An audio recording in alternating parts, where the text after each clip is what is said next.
Hello everyone, welcome to the Zorawar classes. आप लोगों का बहुत बहुत स्वागत है जोरावर क्लासेस पर। और हम अपने नेक्स्ट 10 क्वेश्चंस को स्टार्ट करेंगे। तो चलिए देखते हैं फर्स्ट क्वेश्चन क्या है।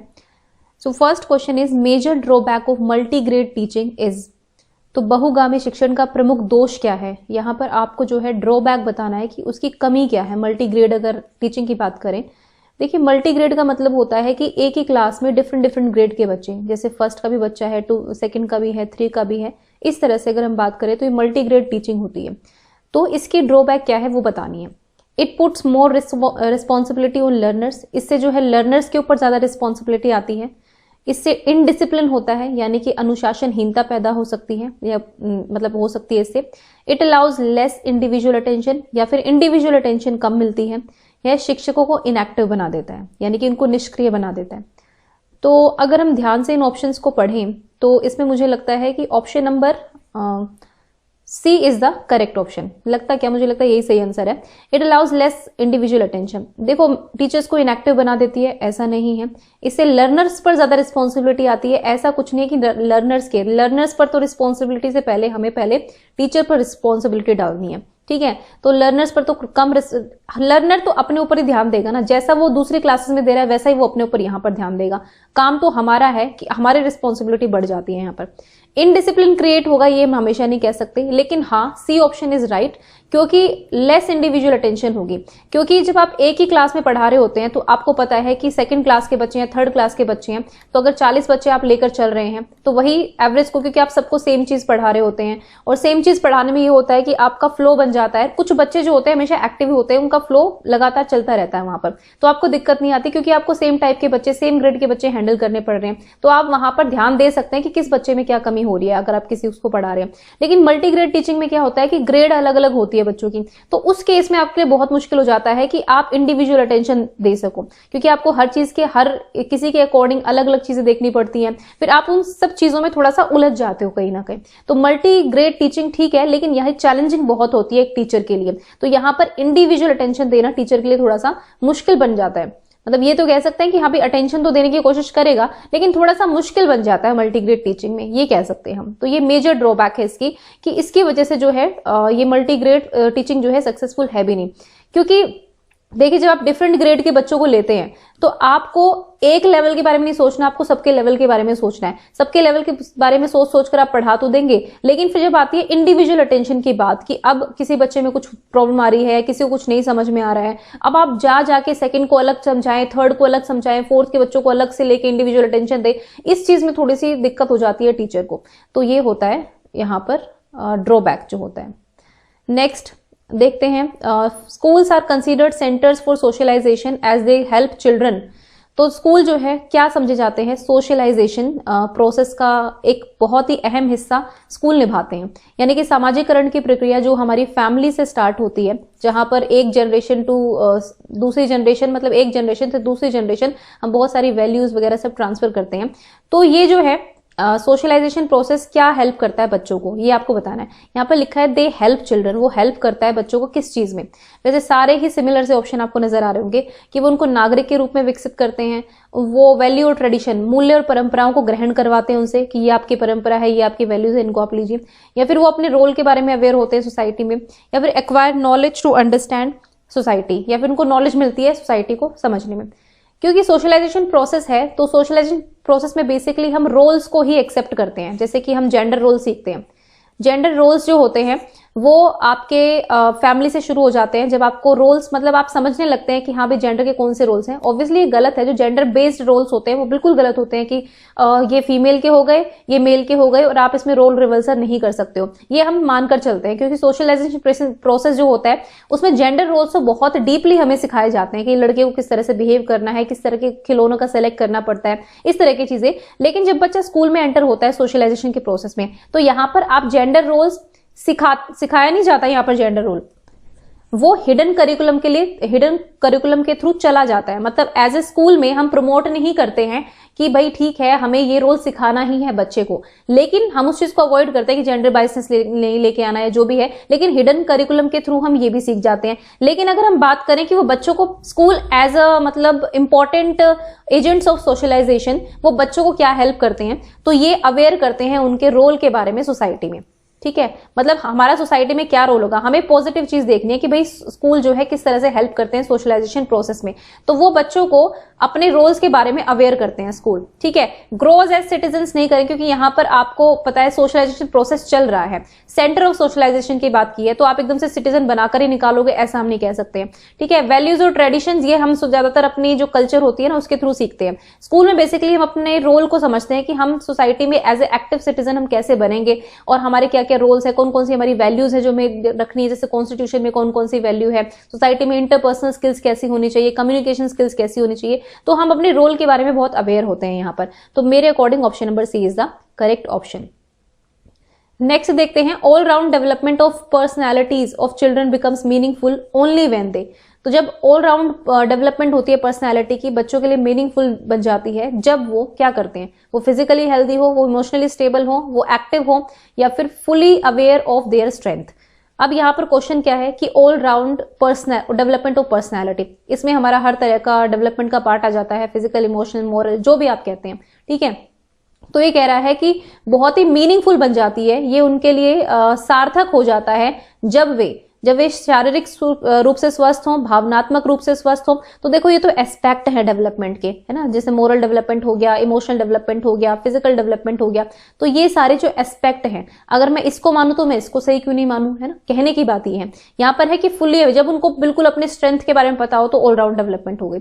तो स्ट्रेंथ नहीं, कमियां भी आपको पता होनी चाहिए और आपको स्ट्रेंथ भी पता होनी चाहिए, ताकि आप कमियों में सुधार कर सके, तभी तो हम कहेंगे कि डेवलपमेंट हो रहा है। अगर आपको कमियां नहीं पता, आप सिर्फ स्ट्रेंथ पर फोकस कर रहे हैं तो काम नहीं चलेगा, क्योंकि हमें उन्हीं चीजों को ज्यादा डेवलप करना है जो कम है। जो ऑलरेडी स्ट्रेंथ है हमारी वो तो हमेशा रहेगी, लेकिन जो कमी है हमें उसको पूरा करना है। तो ये ऑप्शन भी मेरे अकॉर्डिंग ठीक नहीं होगा।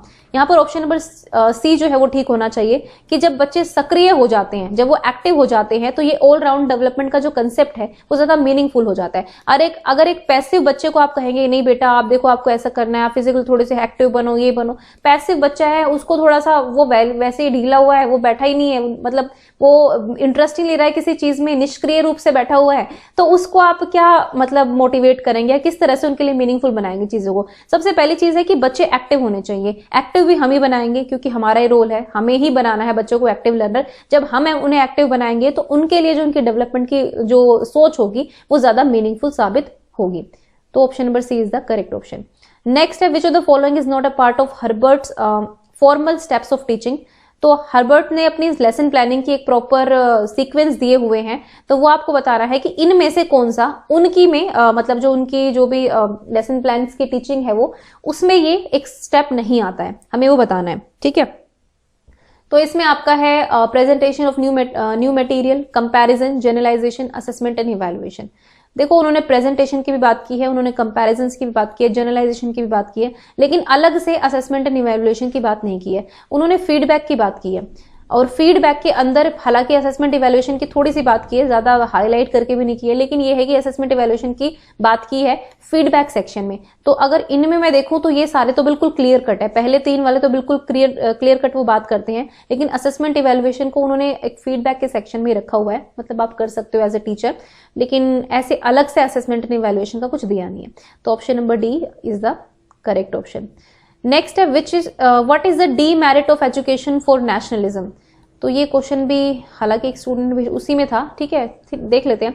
नेशनलिज्म की डीमेरिट क्या होगी, यानी कि राष्ट्रवाद की भावना बढ़ती है ना जब हमारे बीच, हम अपने राष्ट्र के लिए कुछ करने को वो हो जाते हैं, तत्पर हो जाते हैं, ठीक है। जैसे कि आपको पता है कि जब हमारा फ्रीडम स्ट्रगल हुआ था उसमें भी हम कह सकते हैं नेशनलिज्म की भावना थी एक, जब 1857 का युद्ध हुआ था तो एक नेशनलिज्म की भावना भी उस टाइम पे थी, या फिर देश आजाद हुआ था तब भी नेशनलिज्म की भावना थी कि राष्ट्रवाद है, हम पूरे राष्ट्र को एक लेकर चल रहे हैं। वो अलग चीज है कि वो रिलीजन बेस पे उनका डिवीजन हुआ, वो एक डिफरेंट चीज है। लेकिन नेशनलिज्म क्या होता है, बेसिकली जब आपने राष्ट्र के लिए कुछ करना चाहते हैं, राष्ट्र को सोचकर अपने पर्सनल हित को जो होते हैं, जो हमारे पर्सनल इंटरेस्ट होते हैं उनको बिल्कुल आप त्याग देते हैं, आप राष्ट्र के लिए कुछ करना चाहते हैं कि आपका राष्ट्र एक हो, तो वो नेशनलिज्म होता है। तो demerit of education for nationalism, तो जो एजुकेशन होती है राष्ट्रवाद के लिए उसकी डीमेरिट क्या हो सकती है ये बतानी है। अवगुण बताना है, गुण नहीं बताना है। डेवलपमेंट होता है हेट और फियर का, कि घृणा और भय का विकास होता है इससे। हमें मतलब जब आप पढ़ा रहे हैं नेशनलिज्म के बारे में तो उसमें मतलब नेशनलिज्म की, फिर डीमेरिट में आप किसको काउंट करेंगे। पॉलिटिकल यूनिटी हो जाती है, स्टिमुलेशन ऑफ सेल्फ इंटरेस्ट होता है, या फिर सोशियो इकोनॉमिक डेवलपमेंट होती है। तो देखो डीमेरिट की बात कर, डीमेरिट पूछा है कि क्या अवगुण है, तो ये तो गुण हो सकता है, ये अवगुण नहीं हो सकता। पॉलिटिकल यूनिटी भी गुण हो सकता है। अब अवगुण क्या हो सकता है कि हेट और फियर बढ़ेगा या फिर सेल्फ इंटरेस्ट होगा, है ना, यहाँ पर ये चीजें हैं। तो देखो इसने ये कहा है कि जब आप पढ़ा रहे होते हैं राष्ट्रवाद के लिए शिक्षा का अवगुण क्या है, तो यहां पर ना हेट और फियर फैलेगा ऐसा हम नहीं कह सकते हैं। मतलब ऑब्वियसली फैल सकता है अगर आपका सेल्फ इंटरेस्ट वहां पर हो। कुछ लोग क्या करते हैं ना, राष्ट्रवाद के नाम के ऊपर वो लोग अपने सेल्फ इंटरेस्ट को पूरा करते हैं। इसमें आप किसी पॉलिटिकल पार्टीज को ले लीजिए, किसी भी चीज को ले लीजिए, है ना। तो यहाँ पर होता क्या है, जैसे अभी किसान आंदोलन भी चला हुआ है, आप सभी जानते हैं, उसमें भी बहुत सारे एस्पेक्ट्स आ रहे हैं बीच बीच में। तो जब आप राष्ट्रवाद की बात करते हैं तो यहाँ पे सिर्फ कुछ लोग तो जेन्युइनली राष्ट्रवाद की बात करते हैं, लेकिन बहुत सारे ऐसे लोग होते हैं जो अपने सेल्फ इंटरेस्ट को पूरा करना चाहते हैं इसके थ्रू, है ना। अगर उनको लगता है कि नहीं मुझे इस पे आंदोलन करना है तो वो करेंगे, और लेकिन वो तो कर ही रहे हैं, लेकिन कुछ ऐसे लोग होते हैं फिर वो इस आंदोलन को गलत डायरेक्शन देने की कोशिश करते हैं, इसको भड़काने की कोशिश करते हैं, बहुत सारी चीजें करने की कोशिश करते हैं, क्योंकि उनके कुछ हित जुड़े होते हैं। इसमें हमारी पॉलिटिकल पार्टियां भी शामिल हैं। तो यहां पर मेरे अकॉर्डिंग होगा आंसर नंबर सी, कि यहां पर सेल्फ इंटरेस्ट को जो है बढ़ावना, इस उत्तेजित हो जाता है सेल्फ इंटरेस्ट जो है। यहाँ पर चले पॉलिटिकल पार्टी हो, बिजनेस ग्रुप्स हो, या फिर मीडिया हो, जो भी है, यहाँ पर सेल्फ इंटरेस्ट की भावनाएं आ जाती है, क्योंकि राष्ट्रवाद के नाम पर आप लोगों को बेवकूफ बनाना शुरू कर देते हो, और फिर इससे आता है सेल्फ इंटरेस्ट पूरा होता है यहाँ पे। तो ये हो सकता है कि सेल्फ इंटरेस्ट को बढ़ावा दे सकता है राष्ट्रवाद की, जब आप एजुकेशन देते हो तब। तो option number C is the correct option. वैसे नेशनलिज्म जो है वो हेट और फियर फैलाने के लिए नहीं होता है, वो होता ये है कि आप एकता में वो लेके आए। तो हम ये नहीं कह सकते डायरेक्ट वो है, क्योंकि नेशनलिज्म अगर आप पढ़ा रहे करवा रहे हैं तो कुछ लोगों में तो बहुत अच्छा वो होगा ना जागृत, लेकिन डीमेरिट ये कि कभी कभी सेल्फ इंटरेस्ट में मामला चला जाता है। नेक्स्ट है main goal of home school relations. जो घर की और स्कूल का एनवायरमेंट है उसके बीच का जो उद्देश्य क्या है, मेन गोल क्या है। Fostering a good understanding between teachers and parents. Teachers और पेरेंट्स के बीच में एक अच्छी अंडरस्टैंडिंग हो बच्चे के बारे में। होमवर्क इश्यूज को सोल्व करना है। पेरेंट का कोऑपरेशन चाहिए को करिकुलर एक्टिविटीज में। Recognising parents role in matters, यानी कि कुछ स्कूल के कुछ मामलों में माता पिता की भूमिका को पहचानना। तो ये तो बहुत आसान क्वेश्चन है, मुझे लगता है बिल्कुल करेक्ट दिया होगा सबने आंसर। यहाँ पर ऑप्शन नंबर ए आएगा कि भाई ठीक है, गुड अंडरस्टैंडिंग हमें डेवलप करनी है, इसलिए होम और स्कूल के बीच में कनेक्शन रहना चाहिए, कम्युनिकेशन होना चाहिए। जब आप पेरेंट्स से लगातार बात करते हैं ना, जैसे आजकल हम लोग बहुत ऑनलाइन क्लास ले रही हूँ, मैं खुद ऑनलाइन क्लास ले रही हूँ, तो मैं आपको अपना एग्जाम्पल देती हूँ। मतलब पहले हम व्हाट्सएप ग्रुप तो छोड़ दीजिए, हम इसकी बात भी नहीं सोचते, लेकिन अब मतलब डेली मेरे 7 से 8 कॉल जाते हैं पेरेंट्स के पास। क्यों जाते हैं? क्योंकि obviously I mean government school, तो थोड़ा पेरेंट्स को मोटिवेट करना पड़ता है। वो कभी काम नहीं भेजते हैं, कभी व्हाट्सएप पे काम नहीं भेजते हैं, कभी कुछ डॉक्यूमेंट मंगाया वो नहीं लेके आ रहे हैं, कभी बच्चा बिल्कुल कुछ नहीं सुना रहा है, मतलब ऑडियो मैसेज नहीं आ रहा है मेरे पास बच्चे का, तो मुझे 7-8 पेरेंट्स को तो डेली कॉल करनी पड़ जाती है। मतलब ऐसे हालात हैं। तो मैं क्यों कर रही हूँ उन कॉल्स को? मैं इसलिए कर रही हूँ ताकि बच्चे के बारे में ज्यादा अच्छी चीजें डेवलप हो सके, गुड अंडरस्टैंडिंग हो सके, पेरेंट्स को भी पता रहे। कई बार पेरेंट्स मुझे सुना भी देते हैं कि मैडम सारा दिन फोन घुमा देते हो, ये है वो है, लेकिन सोचो मैं मतलब हमें सब कुछ सुनना पड़ रहा है, लेकिन बात यह है कि यहाँ पर फायदा किसको होगा? यहाँ पर बच्चों को होगा, और कहीं ना कहीं पेरेंट्स भी धीरे धीरे समझेंगे इस चीज को। आज नहीं समझ रहे हैं, कल को जरूर समझेंगे। तो ये option number A should be the correct option. Next देखते हैं, a good head teacher should primarily be. तो एक गुड हेड टीचर जो होता है, हेड टीचर की बात हो रही है यहाँ पर, ठीक है, हेड मास्टर की बात नहीं हो रही है, हेड टीचर है। जो सारे टीचर्स होते हैं ना उनमें से एक हेड टीचर बन जाता है ना, हेड मास्टर भी हो सकता है, लेकिन प्रॉपर हेड मास्टर टर्म यहाँ पे यूज नहीं की गई है। एक गुड टीचर होता है, एक गुड एडमिनिस्ट्रेटर होता है, एक गुड एथलीट होता है, और या फिर सेंसिटिव होता है बच्चों की नीड्स के प्रति। तो देखो गुड टीचर होता है, ये तो कुछ जमा नहीं, मतलब सिर्फ टीचर होता है गुड ये नहीं कह सकते ना। हेड टीचर है तो कुछ अलग से रिस्पॉन्सिबिलिटी उसकी जरूर होगी। गुड टीचर तो बहुत सारे लोग हो सकते हैं, लेकिन पर्टिकुलरली हेड टीचर के बारे में बताना है। एडमिनिस्ट्रेटर हम यूज नहीं करेंगे क्योंकि यहाँ पर हम बच्चों की बात करेंगे। हेड टीचर के क्या काम है? वो ऑब्वियसली हेड टीचर इसीलिए बनाया जाता है उसको, ताकि वो बाकी चीजों को देखे, बच्चे की पढ़ाई को देखे, उन चीजों को देखे। एथलीट से कोई मतलब नहीं है। मुझे लगता है गुड ह्यूमन बीइंग होगा sensitive to the needs of the children. तो अगर आप हेड बन रहे हैं तो आपको सेंसिटिव होना बहुत जरूरी है यहाँ पे बच्चों की नीड्स के प्रति, ताकि आप सारे टीचर्स को समझा भी सके, उनको गाइड कर सके कि आपको किस तरह से बच्चों पर ध्यान देना है, या जो भी चीजें होती हैं। तो according to me answer option number D is the correct option. सिर्फ एडमिनिस्ट्रेटर बनने से काम नहीं चलेगा हेड टीचर को, क्योंकि उसे ग्राउंड रियलिटी के साथ डील करना पड़ता है। ओके, तो सेक्स एजुकेशन में be introduce eight primary stage through. तो जो यौन शिक्षा है उसकी शुरुआत प्राइमरी स्तर पर शुरू की जा सकती है। किस तरह से? एक सेपरेट सब्जेक्ट, एक अलग विषय के रूप में आप शुरू करेंगे। आप हाइजीन के साथ सिखाएंगे कि स्वच्छता के बारे में ज्ञान दे रहे हैं, तो उसी टाइम पे आप वो चीज सिखा देंगे। इंटीग्रेशन करेंगे फिजिकल एजुकेशन के साथ, या फिर लेसन ऑन नेचर स्टडी, या फिर आप प्रकृति अध्ययन पर पाठ पढ़ाएंगे। तो पाठ पढ़ा के तो बच्चों प्राइमरी एजुकेशन को तो प्राइमरी स्टेज पर कभी आप बच्चों को नहीं समझा सकते, सेपरेट सब्जेक्ट के रूप में भी नहीं पढ़ा सकते हैं। अब ऑप्शन आए दो, हाइजीन के बारे में और आपका आता है फिजिकल एजुकेशन के बारे में। तो जब हम फिजिकल एजुकेशन देते हैं तो हम, आपको सभी को पता है कि हम बॉडी पार्ट्स की बात बिल्कुल करते हैं जब फिजिकल एजुकेशन देते हैं। तो according to me option number C should be the correct answer. सिर्फ हाइजीन का बता रहे हैं, हाथ पैर धुलवा दो, ये सुलवा दो, उस चीज में आप नहीं समझा पाओगे। जब आप फिजिकल एजुकेशन के साथ इंटीग्रेट करोगे, उनको धीरे धीरे मतलब सिखाओगे, खेलकूद के बारे में भी सिखाओगे, फिर ये भी बताओगे कि गुड टच बैड टच क्या होता है बेटा, आप खेल में भी आप कर रहे हो या फिर आपके साथ कोई ऐसे भी हैंडशेक कर रहा है, कुछ भी कर रहा है, तो उन चीजों में आपको किस तरह से अलर्ट रहना है, तो ये सब चीजें आप सिखा सकते हो फिजिकल एजुकेशन के साथ। क्योंकि बच्चे जो है खेल में बहुत एक्टिव होते हैं और खेल खेल में वो चीजें सीख सकते हैं ये वाली फिजिकल एजुकेशन में। तो उनके शरीर के बारे में जब आप सिखाओगे कि किस शरीर के किस हिस्सा कौन सा सेंसिटिव होता है, कहाँ आपको पहचान करनी है गुड टच और बैड टच की, तो ये खेल खेल में आप सिखा सकते हो आराम से। तो option number C is the correct option. Next है what is not a characteristic of counselling. तो काउंसलिंग का इनमें से कौन सी कैरेक्टरिस्टिक नहीं है ये बताना है। Environment building, opportunity for free expression, counsellors involvement, या फिर पर्सनल इंटरव्यू। तो इसमें कौन सी कैरेक्टरिस्टिक नहीं है ये बताना है। अब देखो भाई, थोड़ा सा मुझे नहीं पता ये क्वेश्चन कहाँ से लिया गया है, थोड़ा सा कंफ्यूजन इस क्वेश्चन में ये है कि मुझे लगता है कि सारी चीजें होती हैं। क्योंकि एनवायरमेंट बिल्डिंग का यहाँ पर क्या रोल हो सकता है कि हम, जो काउंसलर होता है वो एक एनवायरनमेंट क्रिएट करने की कोशिश करता है जो कि बहुत ही कंड्यूसिव हो, जिसको भी वो काउंसली होता है उसको डील करने के लिए एनवायरनमेंट बिल्डिंग का काम भी होता है। फिर अपॉर्चुनिटी फॉर फ्री एक्सप्रेशन दी जाती है, जो भी आपका पेशेंट है वो आपके पास आया है तो आप उसको फ्री एक्सप्रेशन कोशिश करते हैं आपकी वो एक्सप्रेस करे अपने आप को, तो ये भी हम करते हैं। काउंसलर का इन्वॉल्वमेंट भी बिल्कुल होता है क्योंकि वो लगातार प्रश्न उत्तर उससे करता है और ये चीजें करता है मतलब। उसके बाद आता है पर्सनल इंटरव्यू। तो देखो यहाँ पर सेंस, ये जो फर्स्ट ए ऑप्शन और बी ऑप्शन है यहाँ पर सेंस क्या निकल कर आ रही है मुझे नहीं पता है।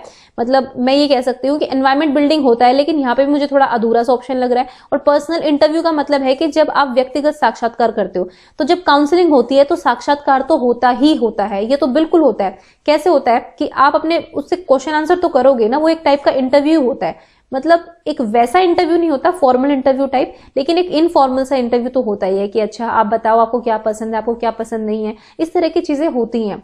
तो ये क्वेश्चन मुझे थोड़ा सा अजीब लग रहा है, लेकिन अगर मैं अपनी तरफ से बताऊंगी ऑप्शन, तो मुझे लगता है कि ऑप्शन नंबर ए या डी में से ठीक होना चाहिए कोई एक, अगर यहाँ पर इन्होंने आंसर दिया होगा। I am quite confused about it, है ना।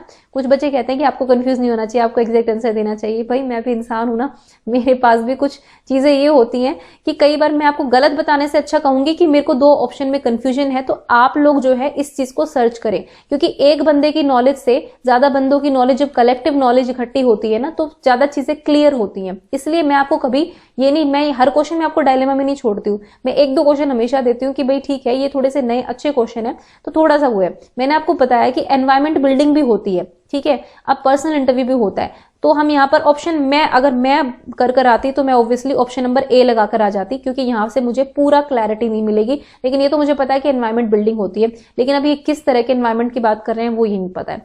पर्सनल इंटरव्यू बिल्कुल होता है, काउंसलर का इन्वॉल्वमेंट भी होता है, फ्री एक्सप्रेशन भी होता है। तो मेरे अकॉर्डिंग ऑप्शन नंबर ए होना चाहिए। और थोड़ा सा आप लोग भी डिस्कस करें, वो मैं इसीलिए बोल जाती हूँ क्योंकि मैं ये चाहती हूँ कि कुछ गलत नॉलेज ना जाए। बीइंग वेरी फ्रैंक, मुझे कोई शर्म नहीं आती कि मुझे कोई क्वेश्चन थोड़ा कंफ्यूज कर रहा है, इसमें बोलने में मुझे कोई भी शर्म नहीं आती है। क्योंकि गलत नॉलेज से बेटर है कि मैं खुद आपको बता दूं कि इस चीज में मुझे इस चीज पर डाउट है थोड़ा सा, तो I am not sure about it. क्योंकि अगर मैं भी आपके साथ केवीएस का एग्जाम देने बैठूंगी 150 में से, तो ऑब्वियसली ऐसा नहीं है कि मैं 150 में से 150 लेकर आऊंगी, मुझे भी कुछ कंफ्यूजन होंगे, मैं भी कुछ कंपेयर होंगी, है ना। तो मतलब वो वाली चीजें हैं। तो एक पर ए और डी ऑप्शन को आप लोग भी थोड़ा एनालाइज करें, एक बार समझें, ठीक है, काउंसलिंग के बारे में। नेक्स्ट क्वेश्चन देखते हैं। In your class a student very often disturbs peers in the class. आपने अपनी क्लास में देखा कि एक बच्चा जो है वो ऑफन पीयर्स को डिस्टर्ब करता रहता है, मतलब अपने पीयर्स को जो है कक्षा में साथियों को, किसी एक पर्टिकुलर पीयर की बात नहीं की है, अगर वो कक्षा में साथियों को परेशान कर रहा है दैट मीन्स को वो सभी को परेशान कर रहा है, ठीक है। तो व्हाट वुड यू डू, आप क्या करोगे। Get him out of the class, him और हर, ठीक है, उसकी सीट चेंज कर दोगे, उसको कहोगे कि चुप रहो, उसको कहोगे या फिर उसको असाइन करोगे कुछ एक्स्ट्रा वर्क। तो देखो आउट करने से कुछ नहीं होगा, चुप करने से कुछ नहीं होगा।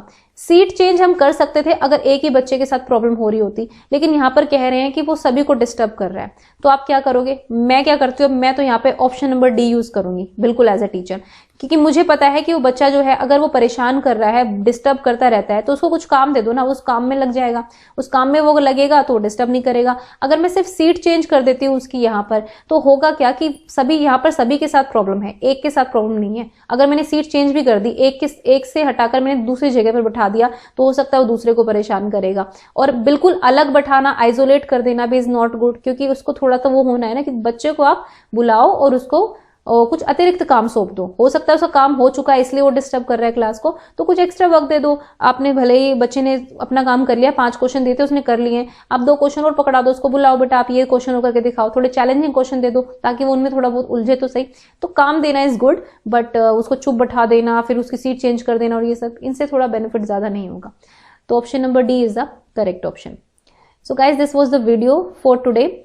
और आई थिंक 1-2 क्वेश्चन में आप लोगों को डाउट था, उनको थोड़ा सा देख लेते हैं। सबसे पहले तो बात करूंगी मैं ये सब, आई थिंक जो 1 फरवरी को जो आपकी क्लास हुई थी उसमें 6th क्वेश्चन था ये डेफिनेशन ऑफ लर्निंग के बारे में, ठीक है।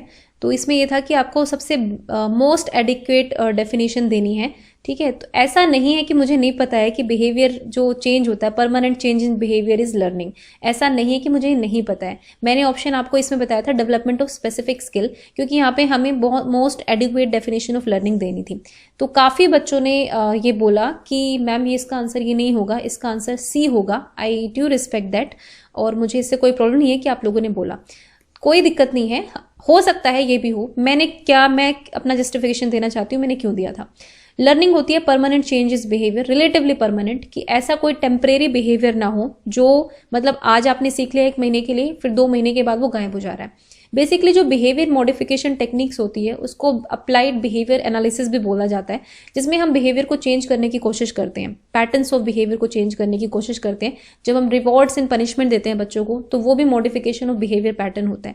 लेकिन मेरा यहाँ पर स्पेसिफिक स्किल्स का बोलने का क्या पर्पज था वो मैं आपको बता देती हूँ। मॉडिफिकेशन ऑफ बिहेवियर पैटर्न में मुझे ये क्लियर नहीं था कि यहाँ पर वो परमानेंट चेंज होगा या फिर वो बिहेवियर जो मॉडिफाई हो रहा है वो परमानेंट होगा कि वो टेम्परेरी होगा। जैसे कि स्किनर पेवलोव ने बात की थी कि जैसे ही वो चीज़ें उसके सामने से गायब हो जाती है, डॉग के सामने खाना नहीं मिल रहा है, तो अगेन वो उस एक्सटिंक्शन हो जाता है उस चीज़ का, मतलब बेल की साउंड से जो उसको सलाइवेशन हो रहा था वो नहीं होता है। वो भी उसने चेंज किया, बिहेवियर मॉडिफाई किया, लेकिन जैसे वो चीज़ हमने बंद की वो चीज़ परमानेंट नहीं रही, वो टेम्परेरी फिर से हो गई। तो वो ये इसीलिए मैंने बोला था कि behaviour modification of behaviour pattern में मुझे अधूरा लगा ये, क्योंकि यहां पर परमानेंट और टेम्परेरी की बात नहीं की गई, इसीलिए मैंने लर्निंग की डेफिनेशन में ये नहीं बताया था। लर्निंग में स्पेसिफिक स्किल्स का भी डेवलपमेंट होता है। ये माइक्रो टीचिंग जो लोग बोल रहे थे कि माइक्रो टीचिंग होती है, डेफिनेटली होती है, लेकिन माइक्रो टीचिंग में भी तो ऑब्वियसली लर्निंग तो होगी ना, लर्निंग तो वहां भी है। लेकिन लर्निंग में अगर आप कई डेफिनेशंस को पढ़ेंगे लर्निंग को, तो आप देखेंगे कि कुछ स्किल्स का डेवलपमेंट भी होता है लर्निंग में, इसीलिए मैंने ऑप्शन नंबर बी बताया था। हो सकता है आप लोग ठीक हो, मैं ये नहीं कह रही आप लोग गलत नहीं हो, लेकिन मैंने जस्टिफिकेशन मैंने इसलिए दे रही हूं कि मॉडिफिकेशन ऑफ बिहेवियर पैटर्न जो है वो बिहेवियरिस्ट का है और अप्लाइड बिहेवियर एनालिसिस है। Permanent change in behaviour is learning, relatively permanent change in behaviour is learning. तो यहाँ पे क्योंकि परमानेंट और टेम्परेरी का कुछ ऐसा नहीं दिया हुआ था, इसीलिए मैंने ऑप्शन नंबर बी बता दिया था।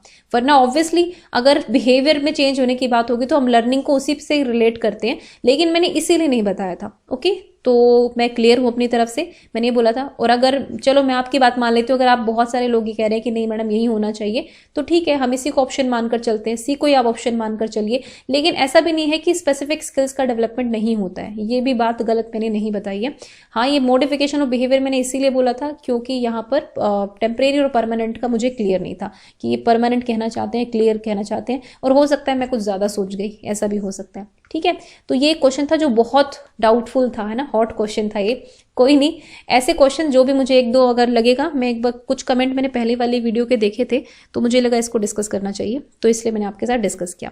अगेन कुछ डाउट रह जाते हैं तो आप नीचे लिख सकते हैं, बिल्कुल जैसे ही मुझे टाइम मिलेगा मैं उन चीज़ों को देखूंगी और ज़रूर जो चीज़ मुझे लगेगी कि उसमें बहुत ज़्यादा डाउट हो रहा है तो मैं ज़रूर डिस्कस करूंगी। And thank you for watching the Zorawar classes.